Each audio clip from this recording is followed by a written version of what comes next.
kita berdoa.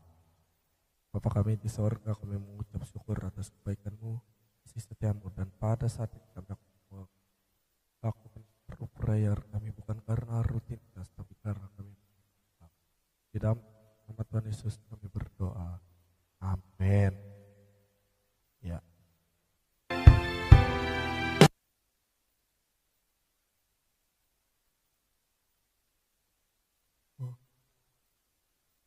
Katakan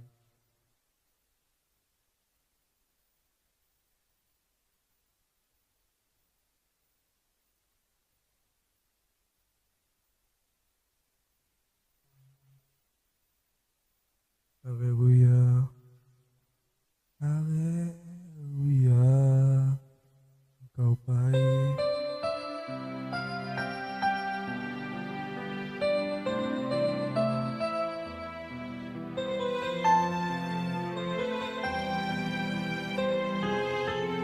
Katakan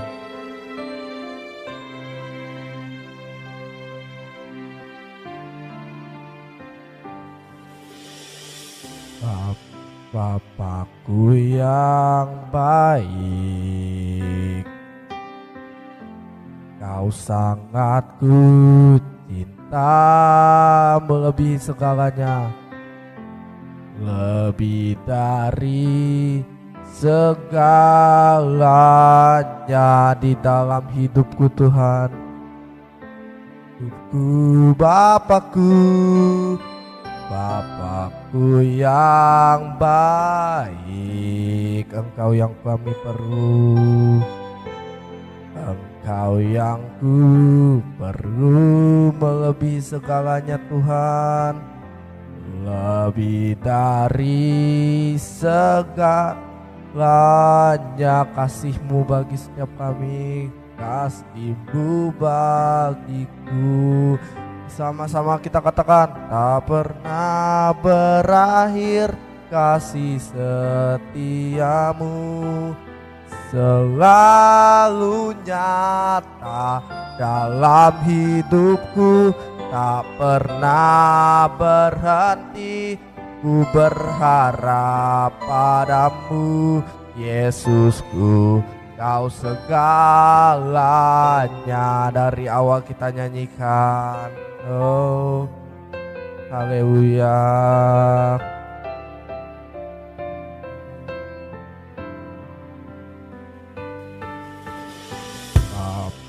Bapakku yang baik, Engkau sangat kami cinta, Kau sangat ku cinta,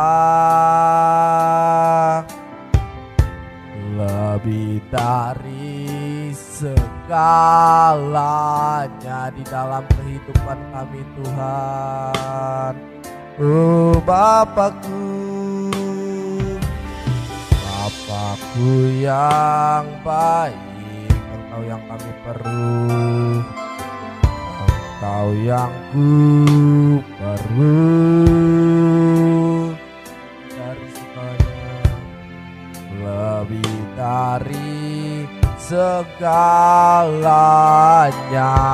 kasih-Mu bagiku. Mari sama-sama nyatakan, tak pernah berakhir kasih setiamu, selalu nyata dalam hidupku, tak pernah berhenti berharap padamu, Yesusku.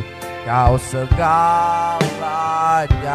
Sama-sama kita katakan, oh haleluya. Nyatakan bahwa Dia Bapa yang baik. Oh mari sembah, haleluya.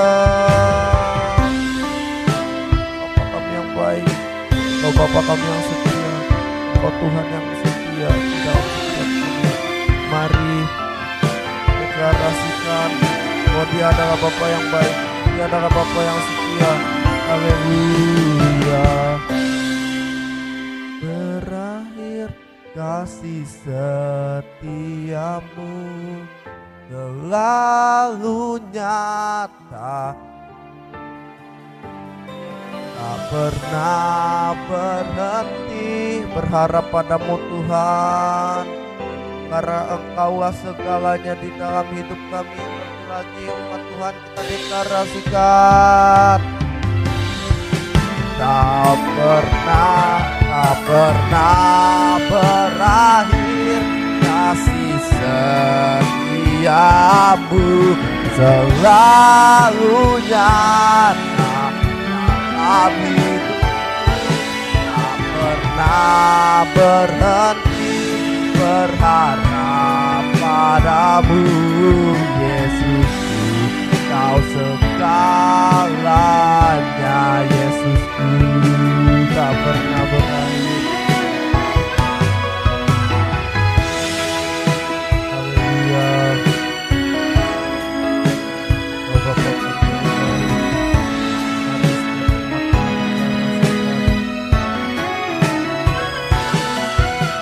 tak pernah berhenti berharap padamu Yesus, Kau segalanya Yesusku, Kau segalanya Yesusku, Yesusku, Kau segalanya. Mari sembah Dia. Haleluya. Mari. Haleluya. Mari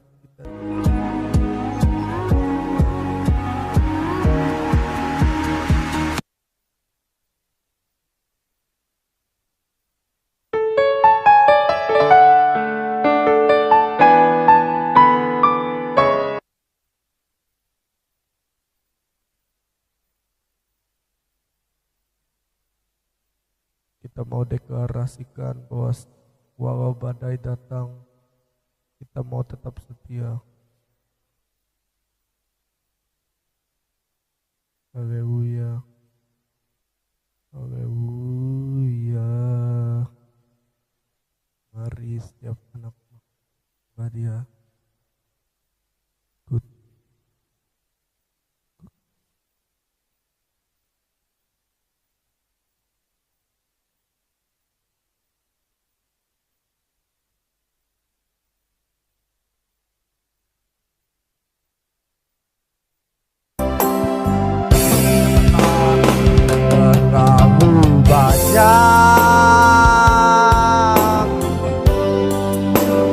Yang Tuhan telah beritakan, takkan mungkin ku dari apa yang ku miliki, ku persembahkan,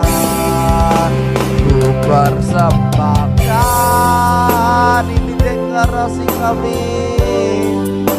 Seluruh hidupku biar kami tetap cinta, biar ku tetap cinta, biar ku tetap setia untuk selama-lamanya. Ku tetap cinta bahagia umur hidup kita, dan sampai selama-lamanya kasihnya tidak akan berkurang, tidak akan pernah habis di hidup kita.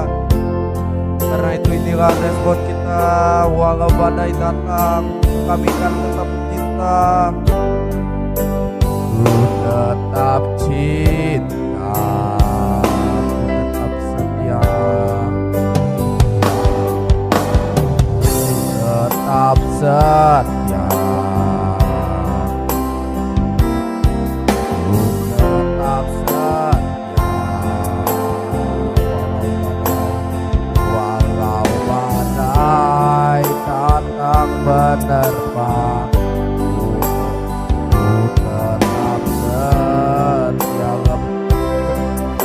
katakan terlalu banyak yang Tuhan dapat.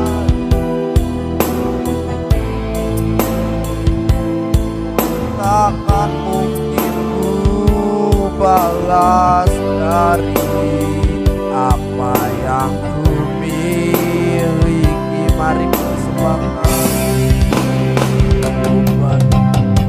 dan kami persembahkan seluruh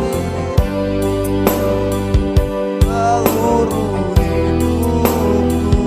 biar kami tetap cinta dan biar kami tetap setia untuk selama-lamanya dan bahkan sampai selama-lamanya. Selama-lamanya. Tetap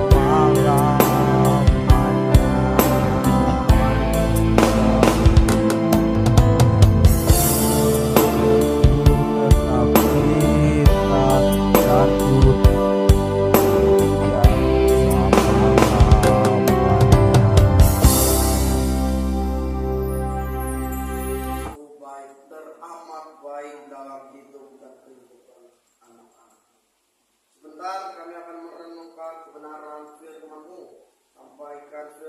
urapi kami di tempat ini, urapi keluarga kami. Di dalam nama Tuhan Yesus kami berdoa. Langsung saja kita ke pemberitaan firman Tuhan. Namun sebelum itu, ini adalah ibadah pertama dalam sejarah. Ya.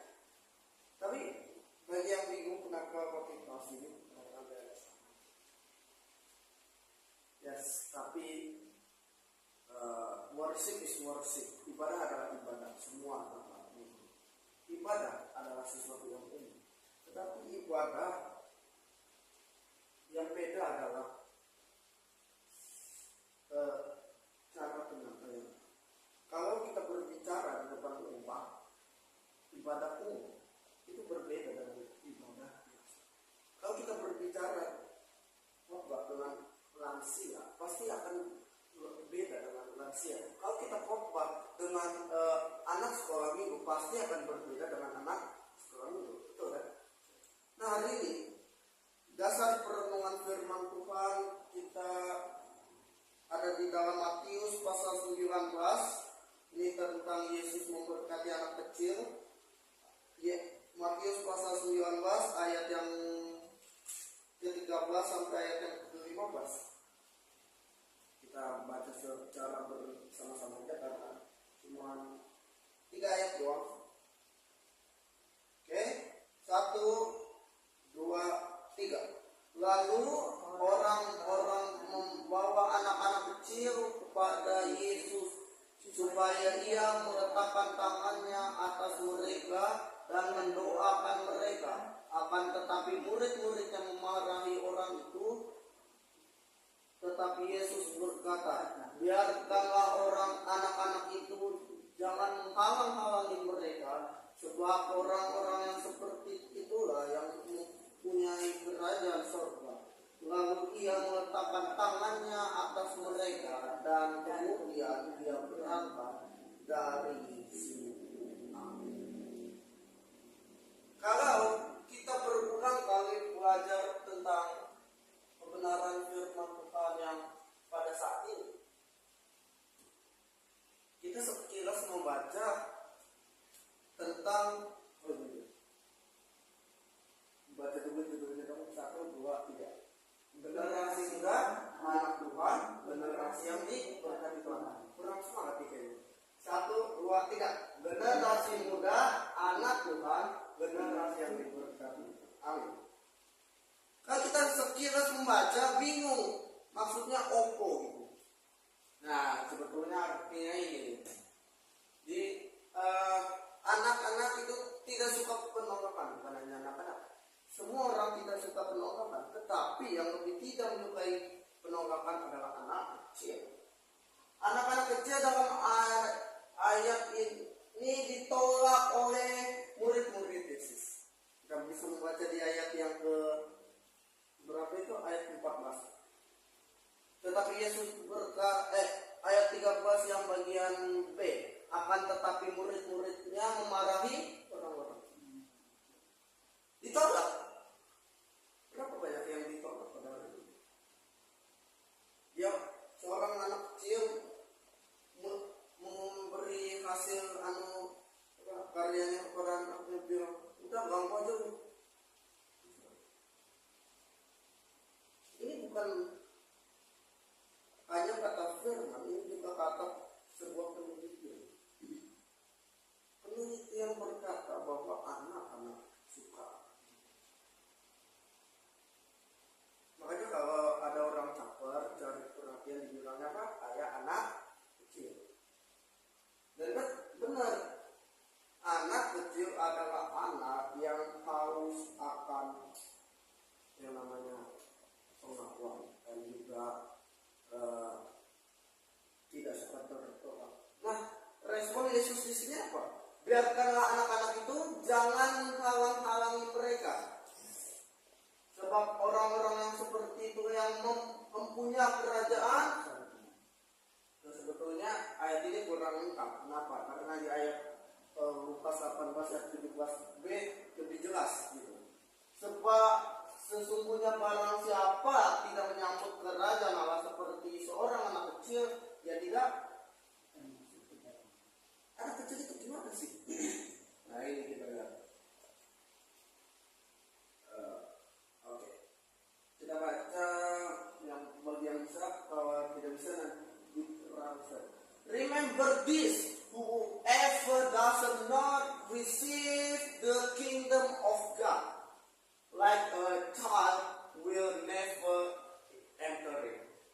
Remember this, whoever does not receive the kingdom of God like a child, perhatikan, will never enter it. Artinya, ingatlah barang siapa tidak menerima kerajaan Allah seperti anak-anak ini, apa? Dia tidak masuk ke dalam kerajaan Allah. Anak kecil itu seperti apa? Yang pertama, hati yang tulus. Kalau di mau dimanapun tempatnya seramai apapun, kalau udah manggil nama bapaknya, emaknya, dipanggil Pak, gua lapar, aku lapar Pak. Mau di mall, Pak mau beli mainan. Senjata paling utama anak kecil apa? Nangis, betul kan? Mau beli mainan, nggak ada duit. Yang kedua adalah hati yang kalau anak kecil berebutan mainan, lari, itu beda dengan orang-orang dewasa berkelahi. Kenapa? Anak kecil berantem 5 menit selesai. Berantem 5 menit, 5 menitnya kelar, baikan lagi. Betul kan? Iya. Kalau anak orang dewasa ribut, apalagi di sosmed, udah bener ya, udah mau kiamat. Yang ketiga adalah hati yang terbuka, seperti yang di awal, terbuka. Dia dengan kepolosannya seperti kertas itu. Kurang lebih seperti ini, polos, walaupun ada tulisan. Nah, ini polos. Hati yang terbuka, hati yang terbuka untuk mencurahkan apa isinya. Mungkin kita udah tahu kisah ini ya. Nomor seorang anak NTT, seorang anak yang sempat viral gitu, karena menduduki peringkat 1 sedunia, menjuarai kompetisi Sampoa dunia dan kalahkan berapa? Dan ia suka membaca. Mazmur pasal 1 ayat yang ke-1 sampai ayat yang ke-3 berkata apa? Berbahagialah orang yang tidak duduk dalam kumpulan orang fasik dan tidak ikut dalam kumpulan pencemooh, tetapi yang kesukaannya ialah Taurat dan merenungkan Taurat itu siang dan malam. Ia seperti pohon yang ditanami di seperti lingkaran aliran air dan yang tidak mengayun daunnya, apa saja yang diperbuatnya berhasil.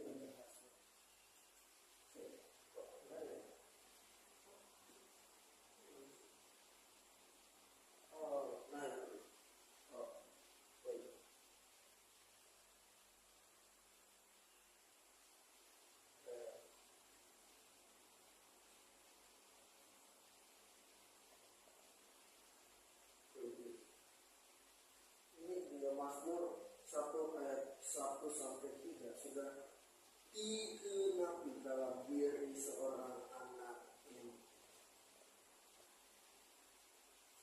Ya, sama kita baca secara sama-sama 1, 2, 3. Berbahagia orang yang tidak menurut nasihat orang fasik, yang tidak berdiri di jalan orang berdosa, dan yang tidak duduk dalam kumpulan pencemooh. Tetapi kesukaannya dia adalah Taurat Tuhan, dan Taurat itu siang dan malam. Dia seperti pohon yang ditanami di tepi aliran air, yang menghasilkan buah pada musimnya, dan yang tidak apa saja yang diperbuatnya. Baca bagian akhir itu, apa saja yang diperbuatnya berhasil. Kunci keberhasilan seorang Kristen ada di dalam. Dan kita mencatat berbahagialah orang yang tidak jalan menurut nasihat orang fasik, dalam bahasa Inggris adalah blessing. Tawar itu blessing.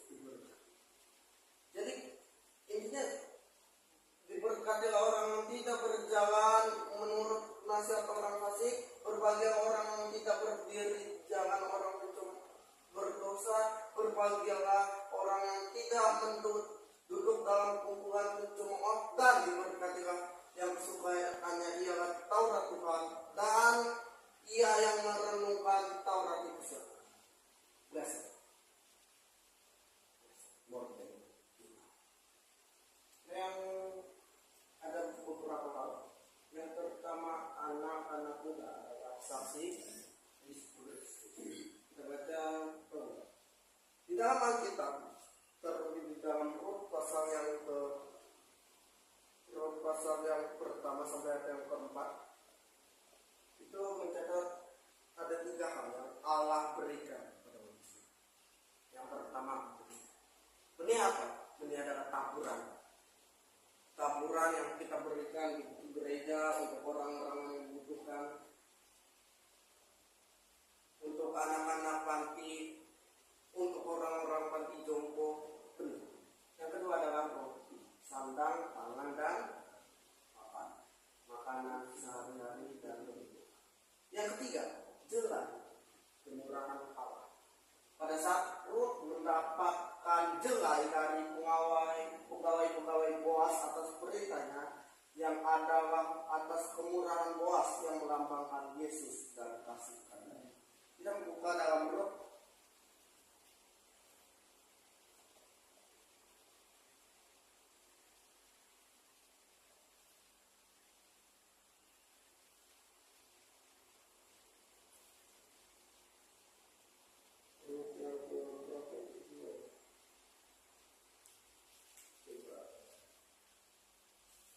baca Rut 1 dulu, Rut 1.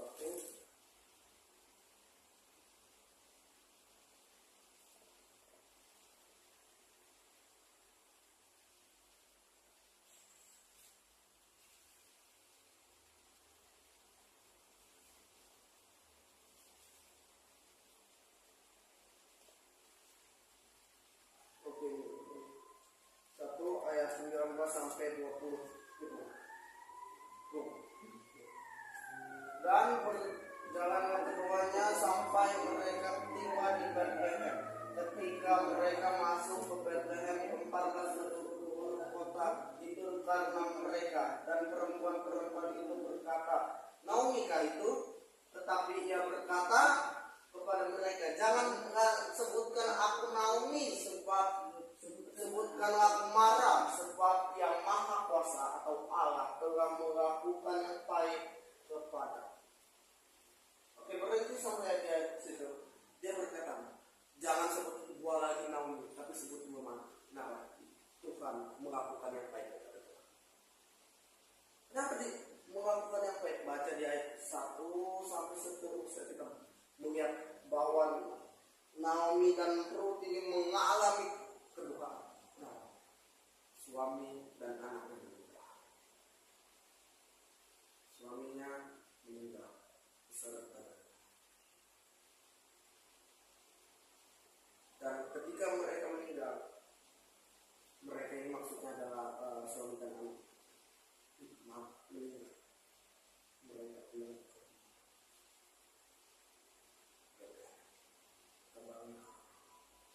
Ya, baca dari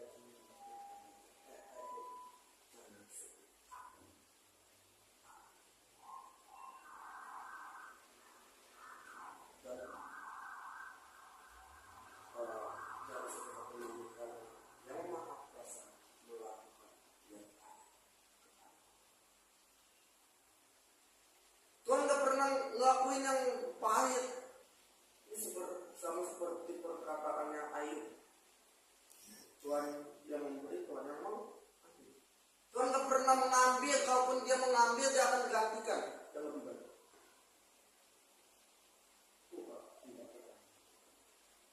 Kalau ada sesuatu yang pahit itu datang dari sini. Ketika Petrus berjalan di atas air, sebelum jalan itu kan Tuhan nyuruh mereka itu menyingkir gitu, dia doa sendiri. Tahu nggak Yesus ada pada di situ? Tahu. Tapi kenapa Yesus biarkan mereka? Terkadang di dalam hidup ada sesuatu hal yang menyakitkan, ada sesuatu hal yang rasanya kok gak adil banget ya Tuhan. Tetapi ketika Yesus ada di situ, padanya belum selesai, padanya masih ada. Tapi ketika Yesus naik ke atas perahu itu, dikatakan badai itu selesai. Allah memang ada, tetapi ketika kita percaya Allah, semua selesai. Kita membaca dalam Rut pasal yang lanjut ke yang tadi, ayat pasal 60.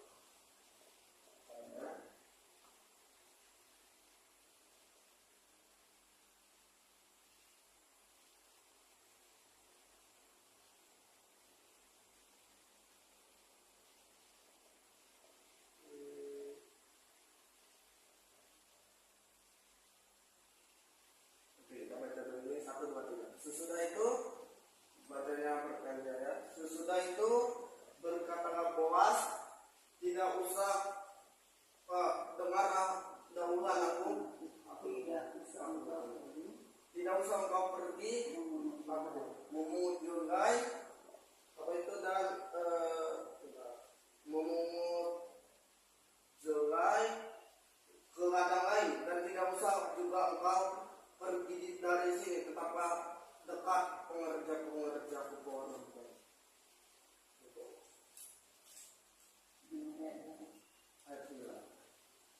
Lihat saja teladan yang sedang disabit orang itu, ikutilah perempuan-perempuan itu dari belakang, sebab aku telah memesankan kepada pengerja-pengerja lelaki yang mengganggu engkau. Jika engkau haus, pergilah ke tempat tempayan dan minumlah air yang disedot oleh pengerja-pengerja itu. Lalu Rut menyembah dengan mukanya sampai ke tanah, maksudnya sujud, dan berkata kepadanya, mengapa enggak aku mendapat belas kasihan darimu, hingga Tuhan memperhatikan aku pada aku. Sampai di situ. Maksudnya apa sih? Kita tahu kisah Rut. Mereka mengalami kedukaan, mengalami sesuatu yang pahit. Apa maksudnya? Nah, jadi maksudnya adalah di ayat 8. Dan dia dengarlah dahulu anakku, tidak usah engkau pergi memungut jurgai ke ladang lain. Maksudnya gak usah cari yang lain gitu. Cari Yesus, cari. Gak usah pergi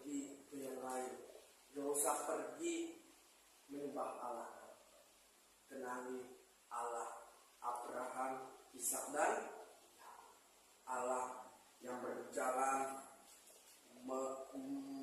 melintasi semua, Allah yang rela mati. Ayat 9, lihat saja ladang yang sedang disapit. Maksudnya orang itu yang mengusahakan, bukan Ruth, tetapi orang mengusahakan Ruth yang menerima hasilnya. Sebab aku telah memesankan kepada pengerja laki-laki, jangan mengganggu kau, berkat perlindungan. Jika engkau haus, pergilah ke tempayan itu dan minumlah air yang dicedok oleh pengerja itu. Maksudnya, ketika kita nggak haus,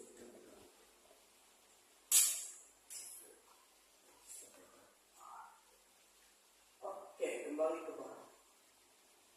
Dari kisah kita mau ada yang ketiga, yaitu kemurahan Allah. Kemurahan Allah itu dalam salah sangka bukan Allah murah, tetapi Allah murah hati, memberikan semuanya. Seperti dia tidak mengupayakan, dia tidak mampu. Ketika dia haus, ambil dari tempayan. Next. 1, 2, 3. Sebab beginilah firman Tuhan kepada kaum Israel, carilah aku maka kamu akan hidup. Amin. Ketika Boas berkata jangan pergi kepada ladang lain, artinya jangan cari Allah lain, jangan menyembah atau sujud kepada Allah lain. Taurat mengatakan seperti itu, tetapi di dalam kasih karunia artinya hampir berkat penyediaan hanya ada dalam Yesus Kristus. Amin. Carilah aku, bukan Tuhan yang hilang, tetapi kita yang hilang. Kita membutuhkan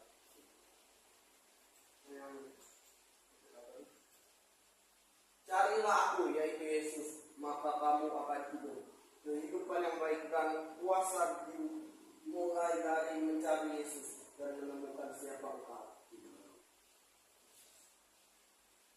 Ketika engkau mencari Tuhan, engkau hidup, tetapi bukan sekedar hidup dan berkuasa.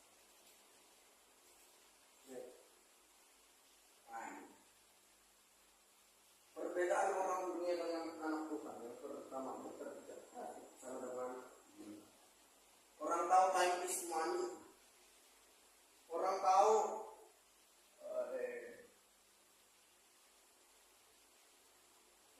segala sesuatu ada upah. Orang tahu kalau kita bekerja hukumnya mendapat. Tapi yang mereka enggak semua.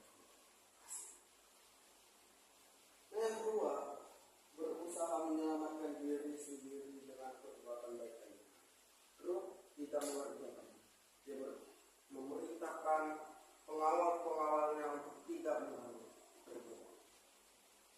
Ada berkat perlindungan, ada penyediaan. Yang ketiga, doa diselamatkan oleh kematian. Bekerja, lakukan apa?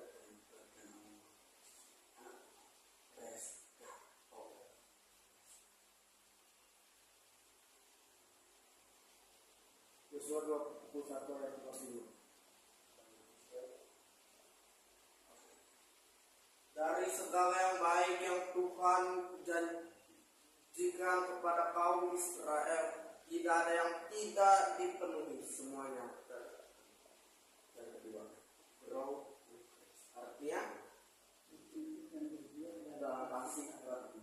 Kita buka Kisah Rasul pasal 2 ayat 42 sama-sama. Mereka bertekun dalam pengajaran rasul-rasul dan dalam persekutuan, dan mereka selalu berkumpul untuk mengerjakan dan sama seperti apa yang dilakukan oleh gereja itu, mengerjakan dan mereka bertekun dalam pengajaran rasul-rasul. 3.000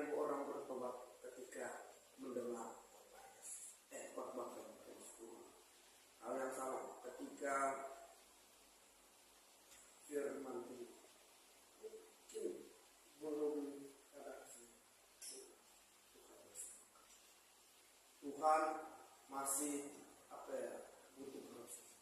Ketika dalam penciptaan Tuhan bisa langsung wah jadi semua bumi langit cakrawala bisa, tapi dia tidak melakukannya. Kenapa? Proses, dia butuh proses. Dia butuh proses, ada yang dijalani.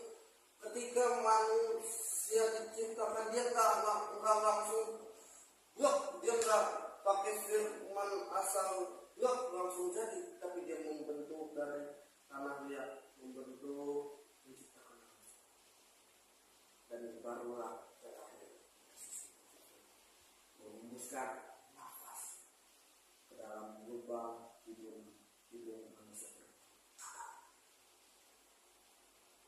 Dia menciptakan dengan tangannya, yang lain diciptakan dengan firman. Jadilah bumi maka bumi jadi, jadilah langit maka langit jadi, jadilah petang jadilah pagi. Itu hari pertama. Kenapa jadilah petang jadilah pagi? Dalam waktu orang yang tidur. Waktu, kalau kita kan waktu dimulai dari 24:00 gitu, atau 00:01 WIB gitu. Tapi kalau mereka enggak, kalau mereka 18:01 WIB jam 6 sore itu waktu dimulai.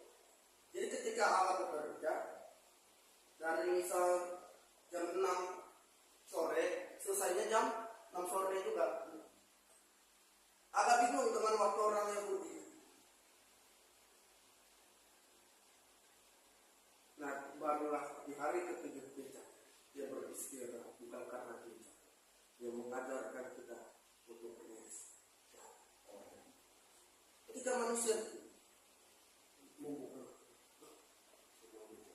nggak usah dia meminta, nggak usah dia bekerja, mau makan ada apa aja, mau minum sungai banyak, minum air. Manusia kedua yang membuat kekacauan terjadi, yang membuat dosa terjadi. Siapa namanya? Hawa. Manusia kedua yang membuat kekacauan, manusia kedua atas perintah Tuhan. Kalau kita berbicara kala jengking, ular, hewan-hewan buas itu murah banget. Kenapa? Ketika hal itu terjadi, barulah mereka jatuh.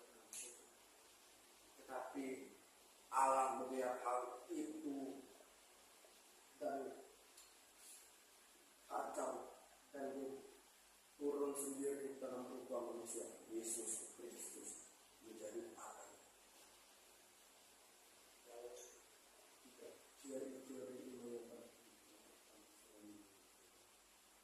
Tanda orang dewasa rohani, tanda orang dewasa jasmani makin tidak berundang-undang orang, tapi tanda orang dewasa secara rohani selalu menghormati, siap melayani. Next, diberkati.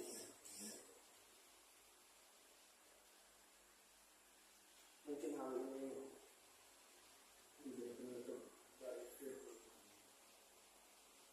Tadi berbicara tentang anak. Pastor Agung sebelum dia terkenal Yesus, itu dia nggak tahu siapa ini. Sampai sekarang dia ikut kenakalan remaja sampai pernah ditahan polisi. Ketika dia mencari siapa ayah, dia nggak tahu mau nanya siapa, ibunya udah meninggal.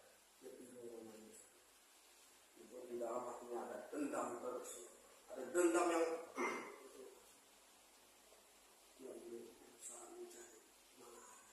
kau masih hidup di mana? Ya, kau udah meninggal, ya di sana pasti. Tapi kau hidup, dia akan habisin itu dan dia akan mikir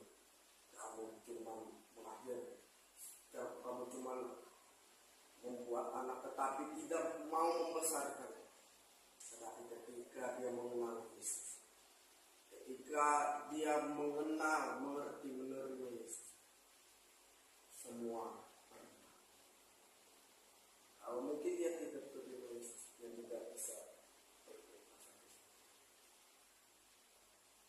Tidak selesai. Dia mengenal sosok Bapa yang tidak pernah meninggalkan Allah. Kita nyanyikan lagu tadi, Bapa.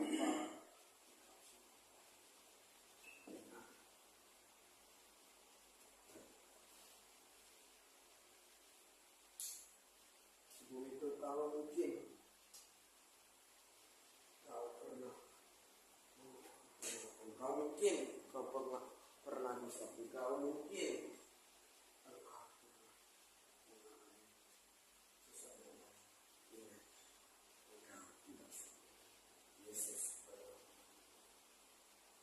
kau pernah merasa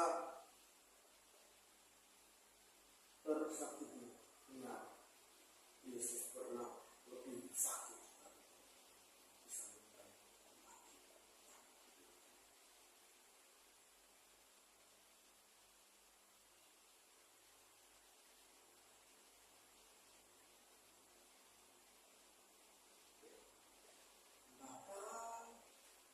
Engkau sungguh baik, kasih-Mu melimpah di hidupku, Bapa.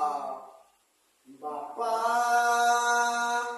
ku berterima kasih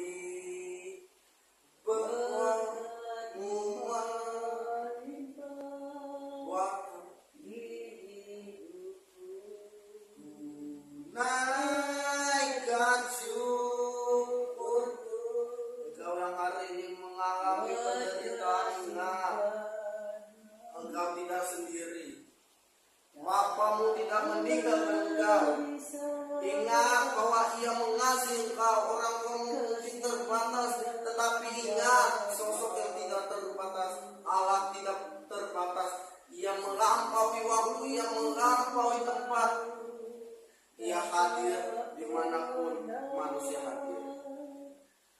Terhambat pertolonganmu, besar setiamu di sepanjang hidupku. Naikkan syukurku. Amin.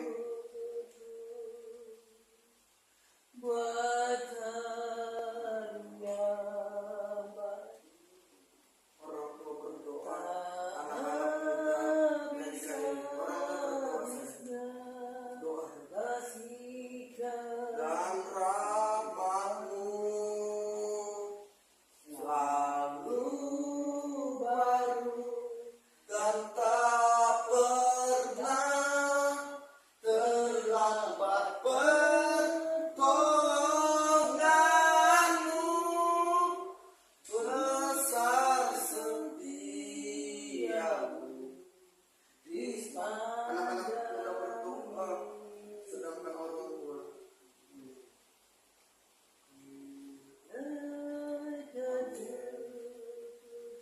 berdoa bagi setiap kita yang mengalami penderitaan.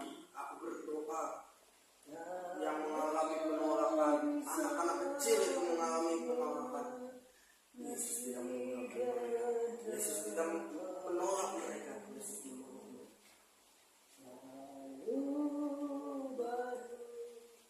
Ya Tuhan, kami berdoa. Tetap jadikan bagi mereka yang tertolak, bagi anak-anak-Mu, anak-anak muda Tuhan, yang mengalami penolakan. Engkau terlebih dahulu berdoa. Engkau terlebih dahulu. Kau mungkin engkau tidak menderita kami.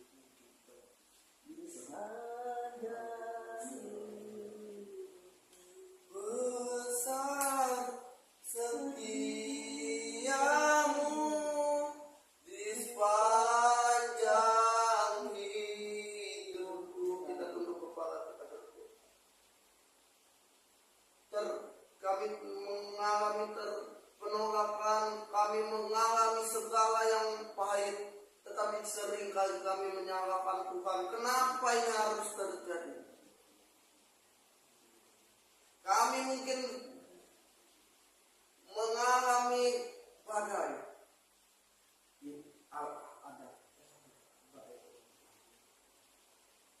Kami berdoa pada saat ini. Yang Tuhan tempatkan dimanapun mereka berada. Kami berdoa bagi mereka yang sakit oleh bilur-bilur Tuhan Yesus, mereka sudah sembuh. Kami juga berdoa ya Tuhan pada saat ini menyerahkan hamba-hamba, baik pendeta, penetua vikaris, diakon, WL, singer, guru suami, guru agama, multimedia, petugas pembersih gereja, atau siapapun yang terlibat di dalam. Kami berdoa bagi mereka yang dalam kesendirian, baik janda, duda, yatim, piatu, orang jompo, fakir, miskin yang terpenjara. Kamu memberi rezeki. Kami berdoa di dalam nama Tuhan Yesus Kristus. Bapa kami yang di sorga, dikuduskanlah namamu, datanglah kerajaanmu, dari kehendak-Mu di bumi seperti di sorga. Makanan kami pada makanan yang secukupnya, dan ampuni kami atas kesalahan seperti kami juga mengampuni orang yang bersalah kepada kami. Dan jangan membawa kami ke dalam pencobaan, tapi lepaskan kami